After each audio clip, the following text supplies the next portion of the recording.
So class is officially started. It is 9/26, 2022. This is week 1 of business math. Don't be scared. It'll be fine. Everybody here, when people hear math, they get real worried. This is not too bad, and we'll get you through it. Now, this first class, we don't get to do a whole lot of math. I try my best to, but we are on Cengage as we are with the other classes, but they use a different platform, which is WebAssign, and it can be kind of a pain in the rear if you haven't used it before. Is that Zaniqua? Is that how you pronounce that? No, it's Shaniqua. Shaniqua. Uh-huh. I know. Lee said, D. Lee said they can't hear me very well. How about everybody else? Am I too low? I think you're okay. You're okay. Let me look here on my settings just to double check.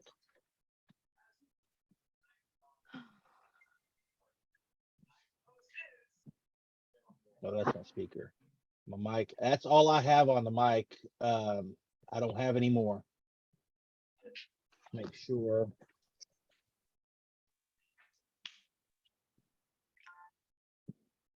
Okay, that is all I have. Let me check one more setting here, double check. I want to make sure you can hear me. Let's see if you can turn yours up. There may be a couple of different ways to, okay. Maybe having a hard time hearing. Okay, so we got through, this is week 1 of business math. Let's try to rush through this whole WebAssign thing real quick. I'm gonna go ahead and share my screen. Hopefully everyone can see that.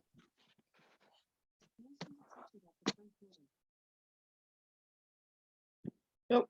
I have to do a little. So can everybody see this?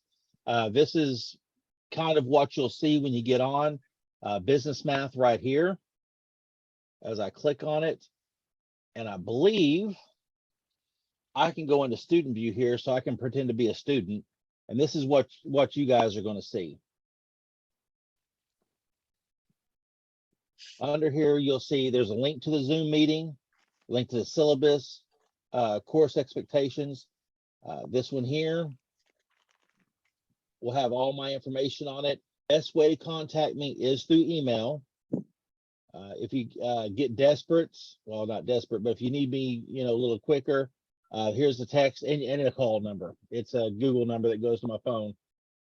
I try to keep an eye on that as well. Sometimes it gets past me a little bit, but usually, hopefully, it's not going to be that desperate that you're going to need me super quick. And kind of a bit of a warning, I'm traveling between Missouri and here, have been for the last couple of weeks. My mom's been real sick. She was in a hospital for like a week. And she lives out in the sticks where there's hardly any internet. And so I have to go to McDonald's and go to work. Not flipping burgers, but using the Wi-Fi, and maybe flipping burgers if I stay there for too long. They might just give me a uniform. So sometimes if I'm a little slower than I should be, let me know and I'll try to get on. It's just, I have to drive 12 miles down the road to go to McDonald's.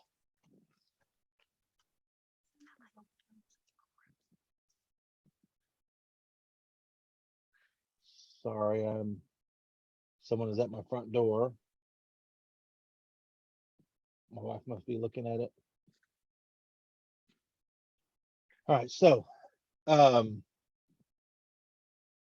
some of the things I like to go through here. There's also links here to everything you need to know. There's the instructions for the WebAssign sign up. How many people have signed up? I can look at that here in a minute. How many people have already signed up? Okay, so I think I am, but don't grant me on that. Okay, let me take a quick look.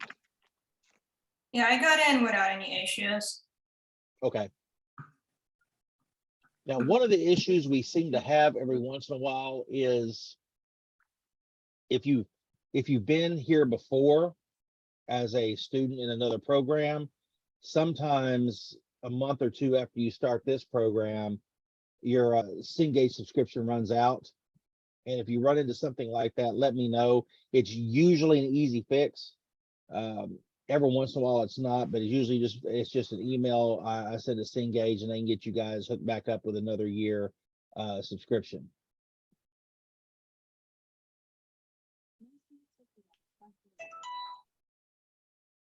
Okay, so let me look at the roster here. Now, this isn't the old class is still in here. Okay, and I think there was confusion with dates and whatnot, but when I do classes back to back and I'm using the same shell, sometimes there's a little bit of overlap. I would make a new shell, but we're coming up on ACCSC, and so we're trying to keep just singular classes for them to look at for accreditation. Once that's over, maybe I can expand out a little bit. So who said? Violet said. Yep, Violet, you're in here. Okay. Got quite a few people in here. Lottie's in here. Angel. Dara Lee. Okay. So if you do have a problem, let me know. That way we can fix that. So I'm not going to spend a whole lot of time on the WebAssign instructions. Does anybody need the WebAssign? We need to go over it real quick. Anybody in particular? Shaniqua said she hasn't had a chance yet. Shaniqua, let me know if you have a problem.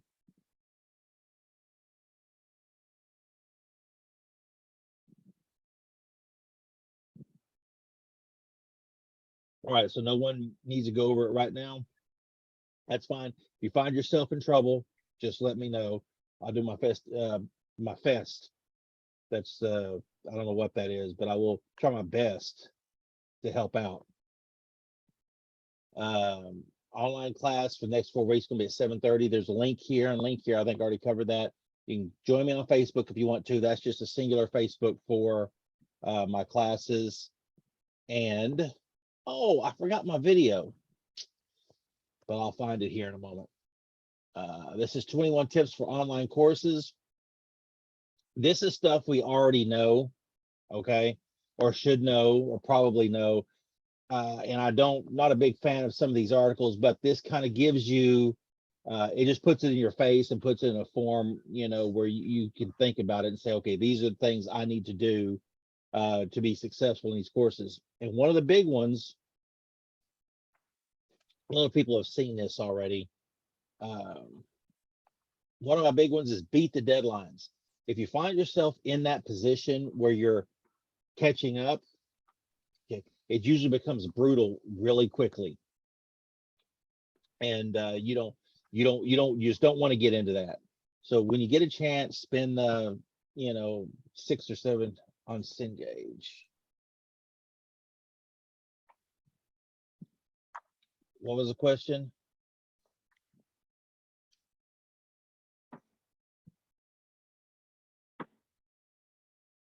Okay, so it's going to be Bob's name. What it is he's the one that created it, so his name is permanently affixed to it on the WebAssign. Yeah. So and that's always a question too that I'll forget to answer, but yeah, it's his name is permanently attached to it because he's the one that created it, however long ago.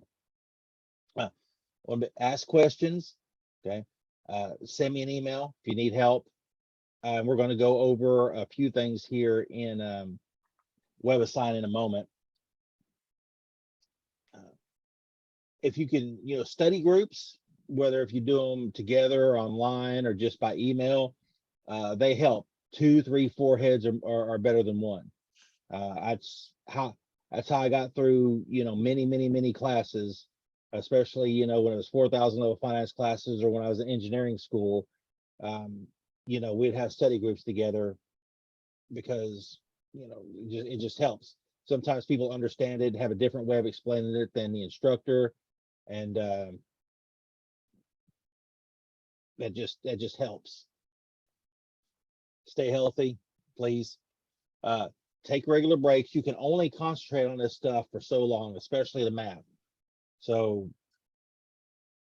a lot of people, and let me see here, it goes along with take breaks is where it is, have dedicated study blocks. Some people do it by time. Hey, I'm going to sit here and do math for the next 30 minutes and I take a 10-minute break, go get a pudding cup and play on Facebook for 10 minutes, kind of get my mind right, take a walk around the house, change the laundry from washer and dryer, whatever you need to do, and then get back to it. But you can't sit here for 2 or 3 hours at a time and get this stuff done. There's no reason to torture yourself. Okay, this doesn't need to go like that. Now, find a quiet space. That depends on the people. If it's too quiet, I can't concentrate. And so if you ever see me in my office, I usually have my headphones on and I have like a podcast or something going in the background. It's not something I'm really paying attention to. It's just some background noise that helps me concentrate. And then I used to work with a friend of mine. Her name was Kelly. In order for her to get anything done, it had to be perfectly quiet. And so no music, no podcast, she should get perfectly quiet. And that just drives me crazy. I'll never get anything done. And that should be, all the ones that I think are feel important, but you may have other ideas. So did somebody hop on or did I lose someone? 4, 8, 12, 16, 17, 18. Just make sure if you hopped on, let me know, just because I don't want to forget that you were here. And with the 26 people in the class, that can happen really quick. Now, there is another video. All right, I don't believe I didn't put that video on there.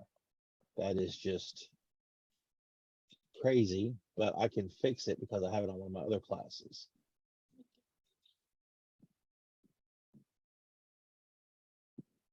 Here it is. The name of the video is, it's only a 5-minute video. It's called Here's Why It's So Bloody Hard to Sit Down and Get Work Done. Always play that the first week of class. I know a lot of you have already seen it. It's less than 5 minutes, actually. It's one of my favorite lecturers, authors, guys. It's Jordan Peterson. He's a professor out of University of Toronto. He's a pretty divisive figure in the political world, but this isn't what that is about.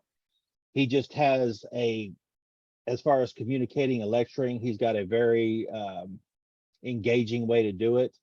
And I like this video because it kind of gives us insight on why we have a hard time getting work done. It doesn't give us any answers on how to fix it. I think that's an individualized thing, but it kind of like I said, insight on why you have issues. So what I'm going to do is share my sound. And then we'll watch this real quick. It won't take but a minute.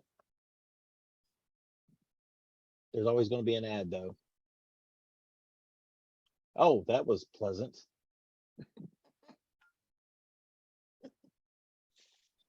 That was not on purpose. I don't control ads, guys. For example, is your attention, for example, is mediated by unconscious forces. And you know that perfectly well. And this is another Freudian observation. If you're sitting down to study, for example, your conscious intent is to study, but you know perfectly well that all sorts of distraction fantasies are going to enter the theater of your imagination non-stop and annoyingly, and there isn't really a lot you can do about that except maybe wait it out. So you'll be sitting there reading and your attention will flicker away. You'll think about, I don't know, maybe you want to watch Jane the Virgin on Netflix or something like that, or maybe it's time to have a peanut butter sandwich, or you should get the dust bunnies out from underneath the bed, or it's time to go outside and have a cigarette, or maybe it's time for a cup of coffee, or it's like all these subsystems in you that would like something aren't very happy just to sit there while you read this thing that you're actually bored by, and so they pop up and try to take control of your perceptions and your actions non-stop.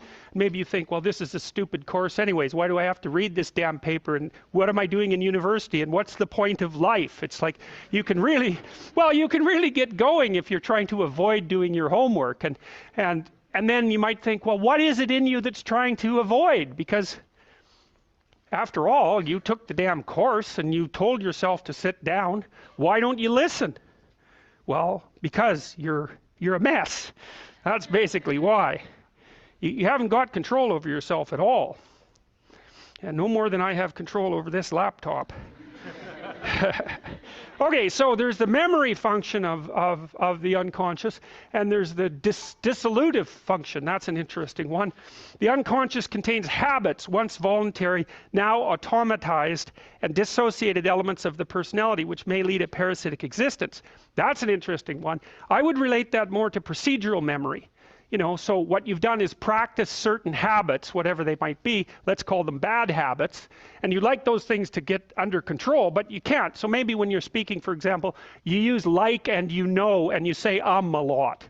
And you've practiced that, so you're really good at it. And you'd like to stop it, but you don't get to, because you've built that little machine right into your being, right? It's neurologically wired, and it's not under conscious control. And anything you practice becomes that. It becomes part of you, and that's another element of the unconscious, a different part. And then there's a creative part, which is that, well, you know, you're sitting around and maybe you're trying to write something, or maybe you want to produce a piece of art or a piece of music, or maybe you're just laying in bed dreaming, and you have all these weird ideas, and especially in dreams, it's like, where do those things come from? And even more strange, one of the things that's really weird about dreams, and almost impossibly weird, is that you're an observer in the dream. It's like a dream is something that happens to you. Well, you're dreaming it, theoretically, so how is it that you can be an observer? It's almost like you're watching a video game or a movie, but you're producing it, at least in principle, although the psychoanalysts would say, well, no, not exactly. Your ego isn't producing it, your unconscious is producing it. It's a different thing. It's a different thing. And of course, Jung would say, well, it's deeper than that. The collective unconscious might be producing it. It's, in some sense, it isn't you exactly, or it isn't the you that you think of when you think of you. And that's the ego from the Freudian perspective, the you that you identify with. That's the ego. And outside of that is the unconscious. The id, that's more the place of impulses. And you could think about those as the biological subsystems that can derail your thinking, right? And that govern things like hunger and sex and aggression and your basic instincts is another way of putting it. And it's a reasonable way of thinking about it, because these are subsystems that you share with animals. You share them certainly with mammals. You share most of them with reptiles. You share a lot of them with amphibians, and even going all the way down to crustaceans. There's commonality, for example, in the dominance hierarchy circuits. And so these are very, very old things. And the idea that you're in control of them is, well, you're not exactly in control of them. And I would say the less integrated you are, the less you're in control of them, and the more they're in control of you. And that can get really out of hand, you know. You can be, like with people who have obsessive compulsive disorder, for example, which seems to be, I would say, the dissolutive elements in some sense of the unconscious, the way that it's portrayed here. Poor people with obsessive compulsive disorder, they can spend half their time doing things that they can't really control, and they have very strong impulses to do them, and it's very hard on them to block them. You know, they'll almost panic if those things are blocked. And then you have people with Tourette's syndrome, you know, that they'll be doing all sorts of weird dances and spouting off obscenities and imitating people without being able to control it, and sometimes a little bit of antipsychotic medication can dampen that down, but it's as if there are these autonomous semi-spirits inside of them that grip control over their behavior and make them do things. And you know, you find that to some degree in your own life, because maybe you've become very attracted to someone, even maybe you don't want to be attracted to the person, and then you find yourself, you know, texting them when you know perfectly well that you should be going to bed, and you know, you're in a grip of something, and you can't control it. And that's all part of the unconscious, and all part of what Freud was studying.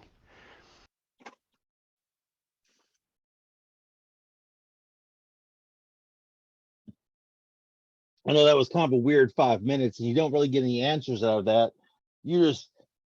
It's my attempt to let everybody know that we all have the same issues when it comes to these things.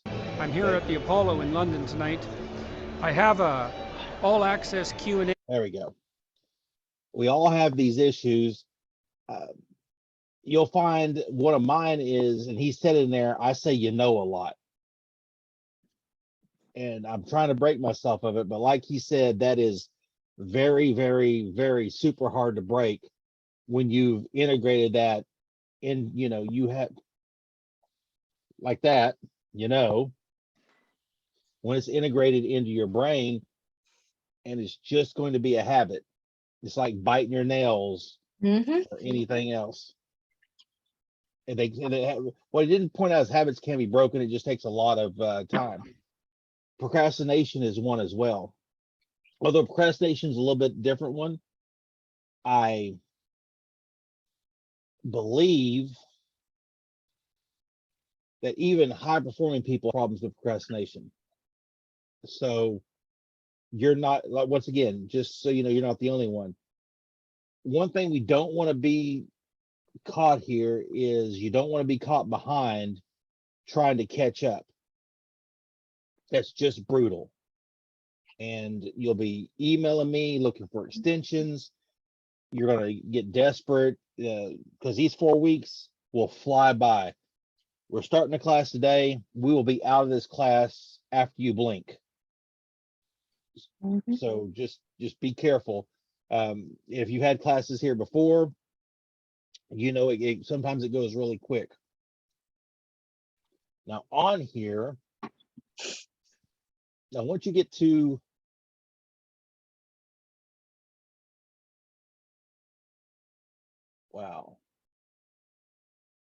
web assign, it's going to look something like this. This is the student view. Okay. You're going to have the assignment, when it's due. And when you click on it, there's some very, very cool things on here. The first one is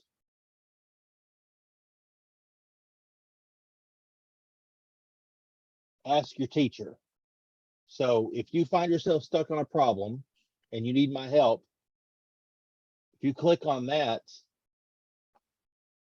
you can type in your message, hey, I don't understand what I'm doing. I try to do this, this, and that. Can you help? When you hit send, it's going to send me a message and it's going to bring up this problem for me. So I'm going to know which problem you're on, which homework or quiz you're on, and what you're having a problem with.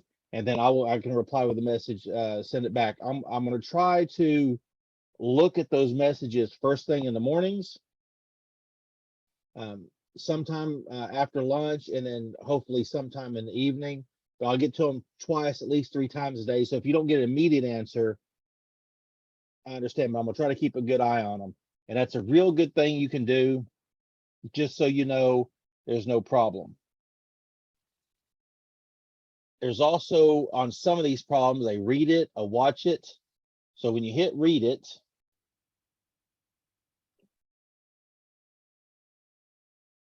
okay, it's going to take you to the book and that whatever chapter you're on.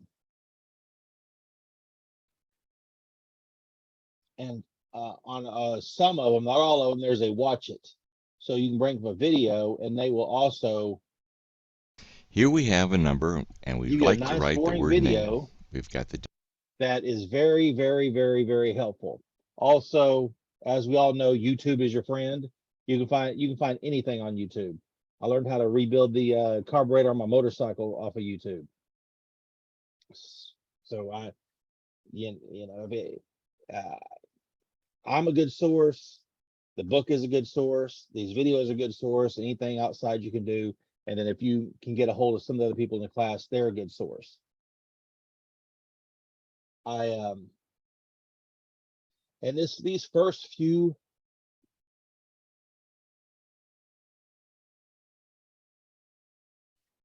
whole numbers, they can be a little tricky. Just pay attention to what you're doing. Fractions and decimals. Fractions, just you can throw it in the chat or a show of hands. Where'd my chat go? I lost my chat, guys. There it is. Okay. Maggie said Khan Academy is great. So there's plenty of resources out there. What was I going to? Oh, fractions. How many people have a difficult time with fractions? Sometimes. Okay, Angel's one, sometimes. Shaniqua? Caitlin? Okay, so at least she just sucks at math. You just haven't. Oh, and Miss Lee as well. I can't remember your first name because it just says D and then 26 people in the class. So forgive me if I have problems. Well, let's talk about fractions then. Maggie. Maggie is really, really, really, how many reallys was that? 3? Really, really. Let's call it 5 reallys. Really bright. So she's good at about everything she does. You know, and I try not to hate her for that, but I don't like people smarter than me. So let's talk about fractions real quick. There are Nice.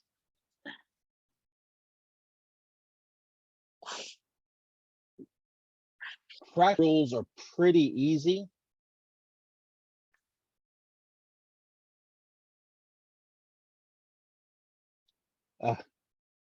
She used to major in mathematics. Yeah, and we're not going to do any calculus here. Thank God. If you thank God, we're not getting anywhere near fraction. We're barely going to touch any algebra.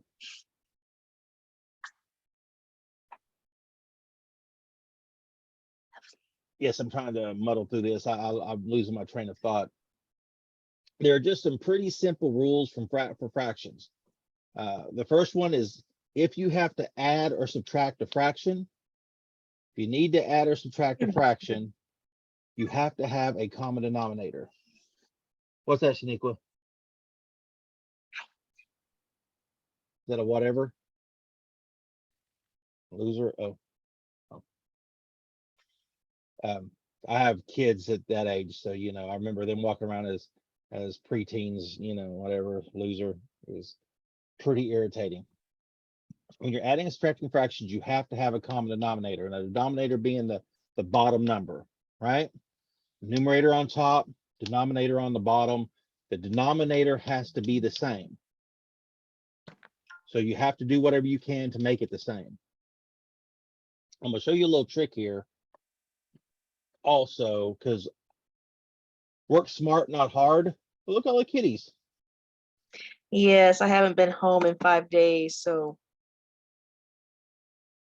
So they're all over you. Yes. I always say work smart, not hard. So on some of these things, and I like to use Excel a lot because number one, it helps me get you guys used to it. Number two, it'll help you guys too if you can learn how to do it. Now,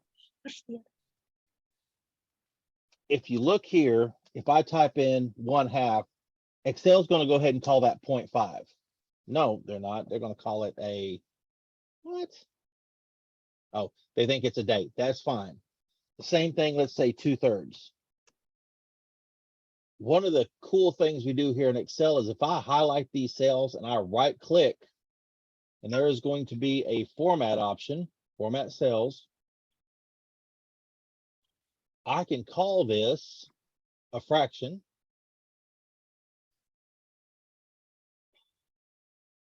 I can call this, okay, let me try this again. 1/2, 2/3. Okay. And if I want to add those two numbers together, now in Excel, if you type something in, you just type it in, it's going to format it however the cells are programmed to, which you saw how you can change that.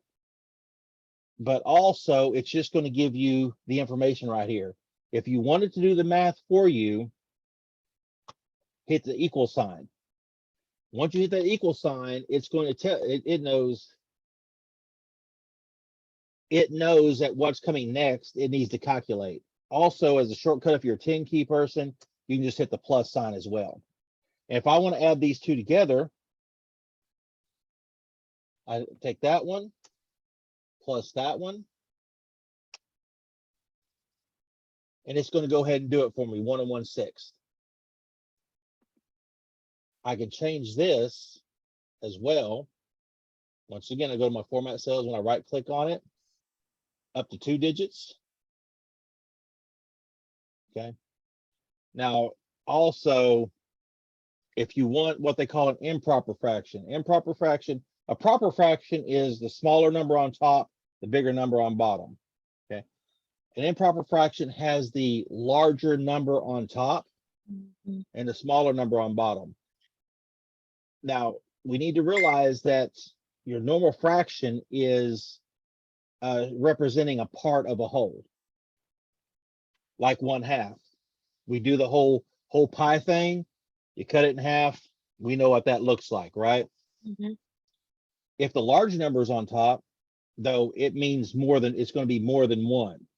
It's going to be greater than 1. Like if I add 1/2 and 2/3 together, it's going to be 1 1/6. Now, the improper fraction on that would be, I take you can't see what I'm pointing at. That's what I hate. You take that denominator, the 6, multiply it by that whole number 1, add the numerator in. So 6 times 1 is 6, plus 1 is 7, and that'll be 7/6. So that's your improper fraction. Does that make sense to anyone? Yeah. Emily had a look. Not that Emily, the other Emily. This the other one Emily looks bored. This one had a look like she's like, I don't know. Caitlin says it does not make sense. Okay, where did I lose you, Caitlin?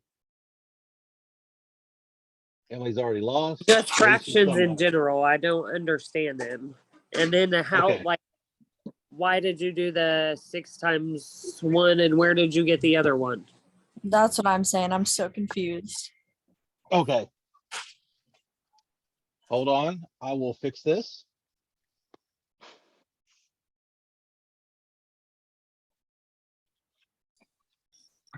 When you see 1, you can think of it as 6/6, or like, if you want a 1, you can take any fraction and just like 3/3, that would be 1, because when you divide it, it's gonna give you 1, or 2/2 will be 1 as well, because once again, fraction is like dividing. Absolutely. So when you're trying to take that digit and you have a whole number with a fraction, you can change that 1, like in this case, this 1 and 1/6. So take that 1 and convert it into 6/6, and then add that 1/6. So they're going to line up. So you just add it on the top and you keep the bottom number the same. I'm gonna have to set up a tutor session with my old high school math teacher.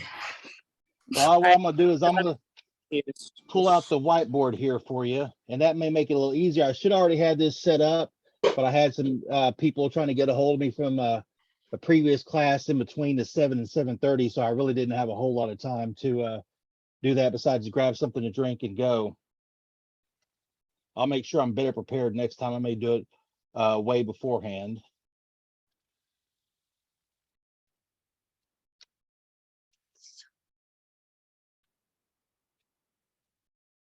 Mhm. Okay, start up, you sorry sucker. It might sound silly. Whenever you have issues with fraction, just draw a pie or a square and just divide it, and like you can shade it in. Sometimes it makes more sense when you see it. Okay, my tablet doesn't want to come on to Zoom. There it goes. Join a meeting.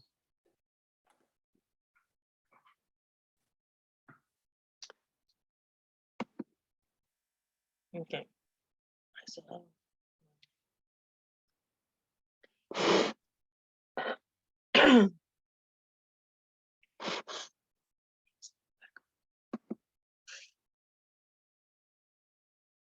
Okay, so let me share this with you real quick.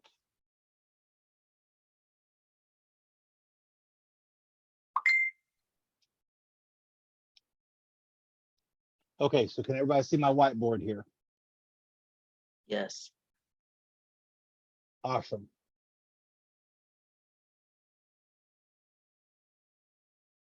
All right, so we talked about numbers like 2/3, 1/2. Top number being a numerator, the bottom number being a denominator. Now, if we go back to basics, if I want to add these two together,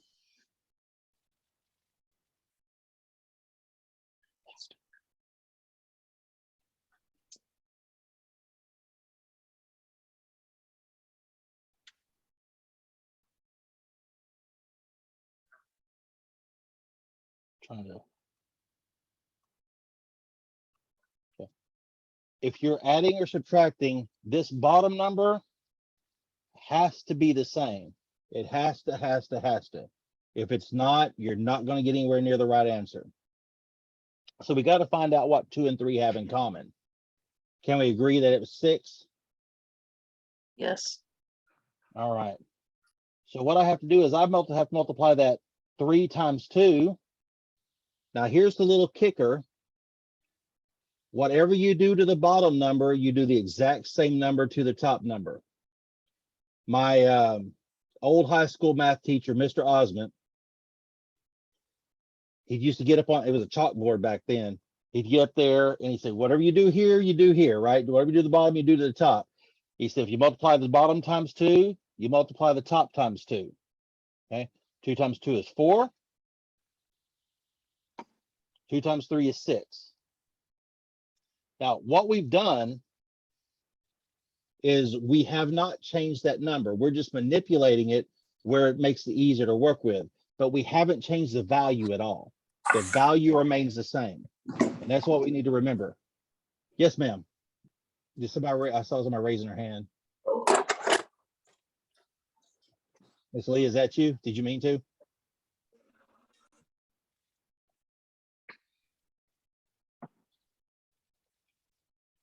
So the value of 2/3 and 4/6 are exactly the same. If we were to do it visually, and I was to cut this thing up into thirds, and let's pretend that's actual real thirds, and I'm talking about 2 of these, well, that's fine. But if I break it up into 6 pieces, I'm talking about 1, 2, 3, 4, it takes up the exact same space, right? So once again, the value is the same. And not to confuse you guys, let's go back. If you see a fraction, any number over itself is always equal to 1. Because like Maggie pointed out earlier, this is actually a division problem. Okay. Fractions are another way to show division. They're also another way to show ratios. They show part of a whole. They take on a lot of roles. So anything over itself is always equal to 1. And the way we know that is the way we're going to read this is 2 divided by 2.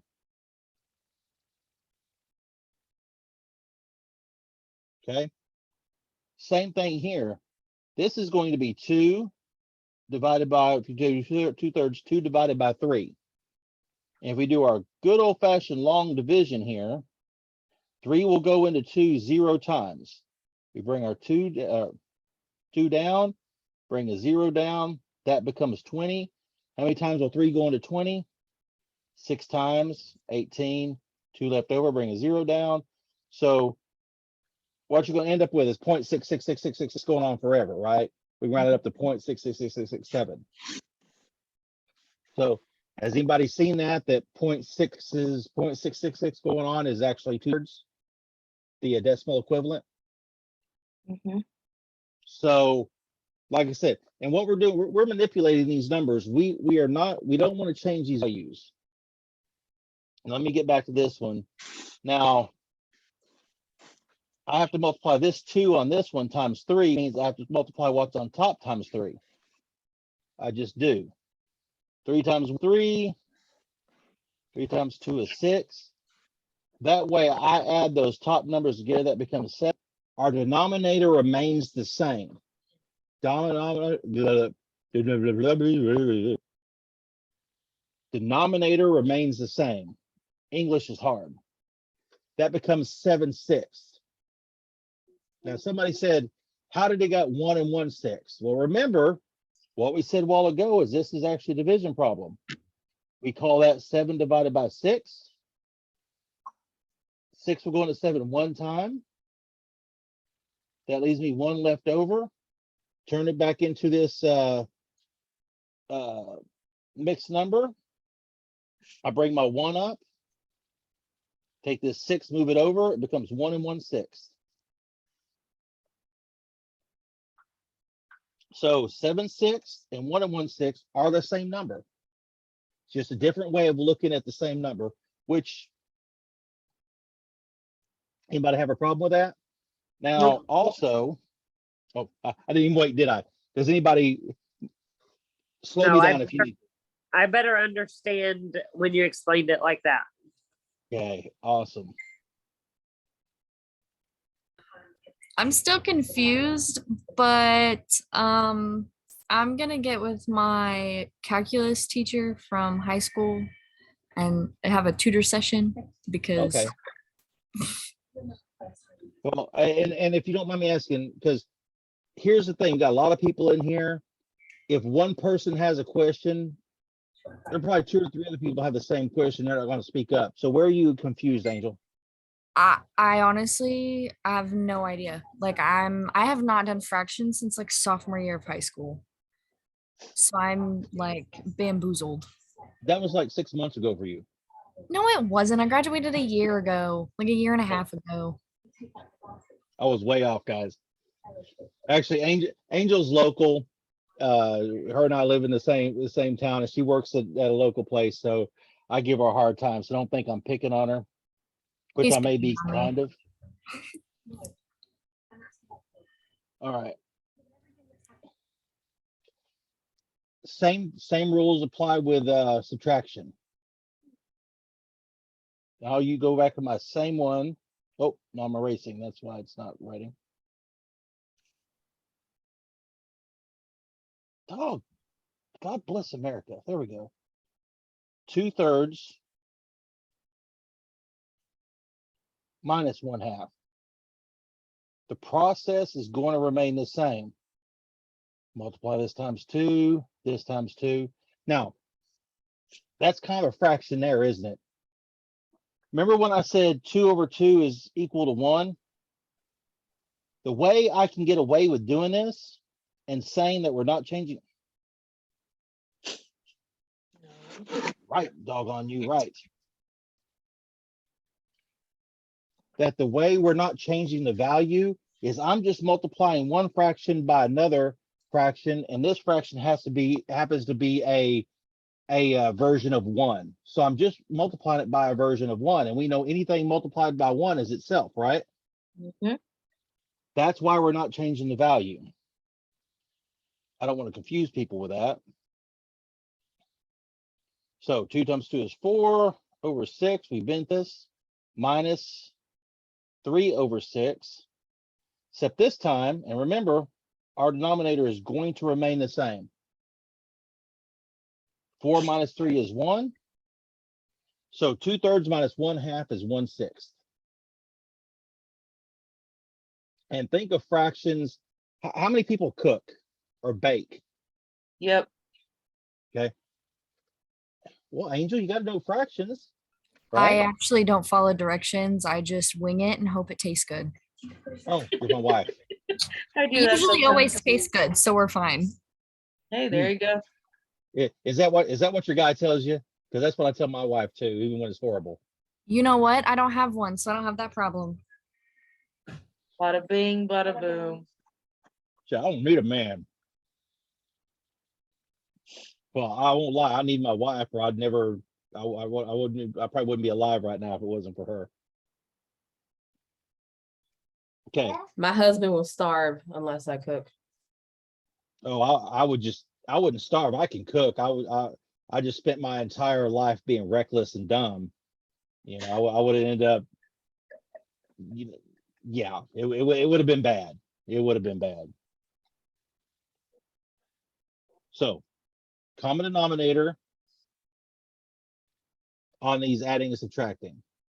Now, multiplying fractions is super easy because you don't have to do any of this other garbage. Once again, I'm gonna go back to my 1/2, and this time I'll multiply it times 2/3. Now, for those of y'all who don't remember, anybody know why I'm using a dot and not an X as a multiplication sign? Because of algebra, right? Well, We I knew start the using- same thing. We start using X in algebra. And so if I want to take X times Y, I would not be able to tell the difference, right? Mhm. So now, so we're going to get rid of, we're going to try to wean ourselves off of using that X as a multiplication sign. And we are going to start using a dot. And there's a couple other ways as well that we'll get into. Now, the cool thing about multiplying fractions, all you have to do is multiply top times top, top times top, bottom times bottom.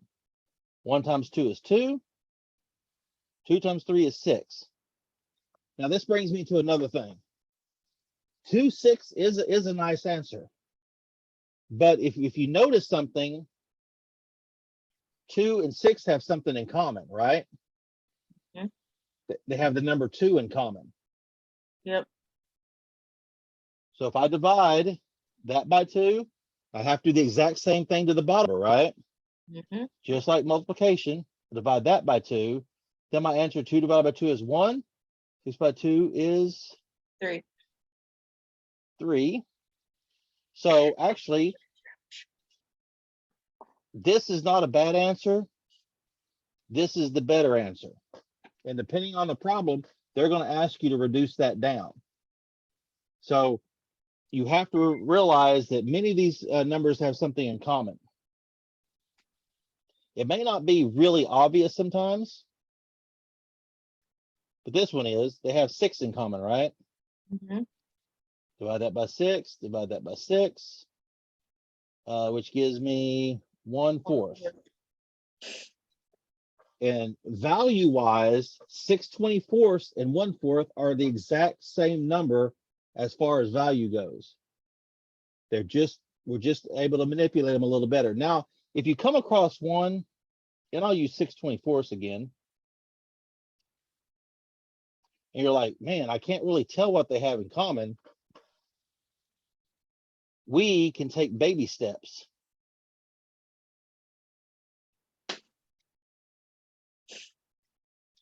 You know, we're not sure if they have something larger in common. So I can go, well, 6 can be divided by 2, so can 24.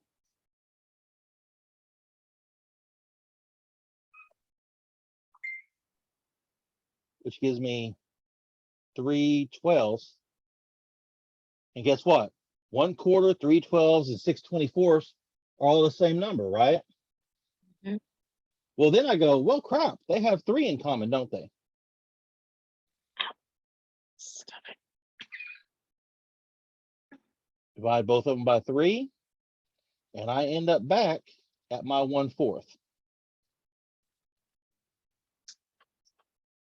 So it's not too bad.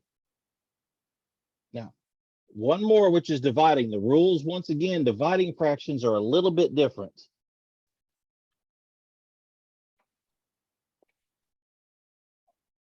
I'm gonna stick with the numbers we're used to using.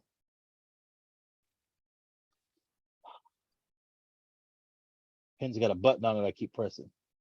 2/3 divided by, what do we say, 1/2? This is just a little more complicated. And I use an acronym, not KFC, but KCF. And we call it keep, change, flip. Let me show you what I mean. We keep the first number. We don't do anything to it. We change that division sign to a multiplication sign. And then we take this last number and we flip it.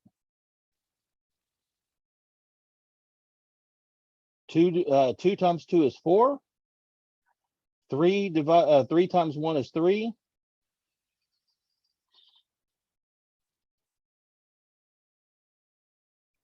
Mom, I'll call you right back. Sorry, guys. 4/3.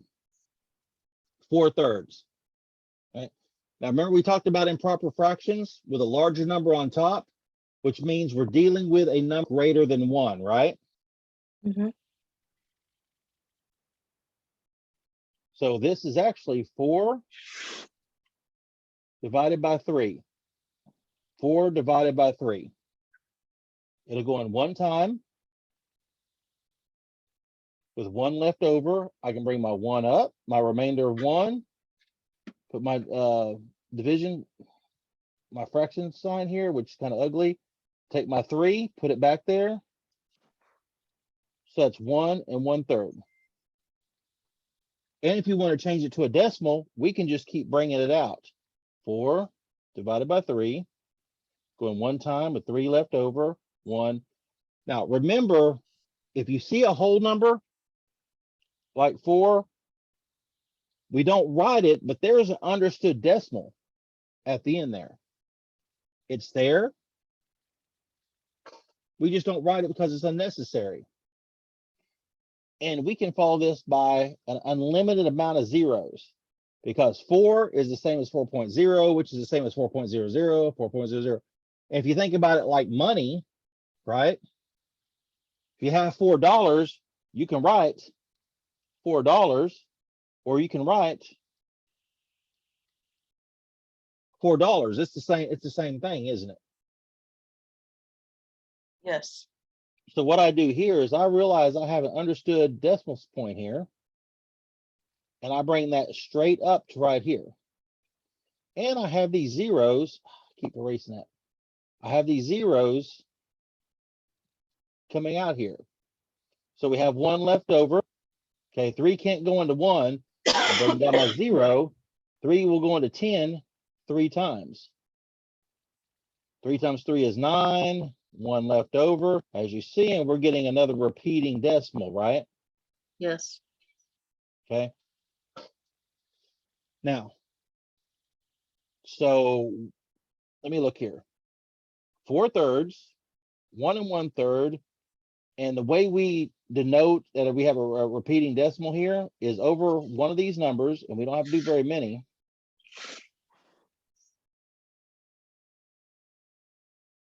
We put a line on it. That tells us that 3 repeats out infinitely, all the way till the end, to the end of the universe and beyond. That's how far those 3 goes. Those 3s go. So 1.3 repeating, 1 1/3 and 4/3 are all the exact same number, same value, just different forms. And the reason we have these different forms of these numbers, because we want to be able to manipulate these numbers in different circumstances. Depending on the problem and what you're working on, you may need to use this, you may need to use this, or you may need to use this. So as long as we know that that's the same value and it's just a manipulation, so we can work with them in different ways, and sometimes easier ways, we're not doing too bad. Okay, we got just about a minute before class is over. Anybody have any questions on fractions right now? No. Nobody? All right. No. What I always do is I end the class as close to the ending time as I can. So I will stop recording.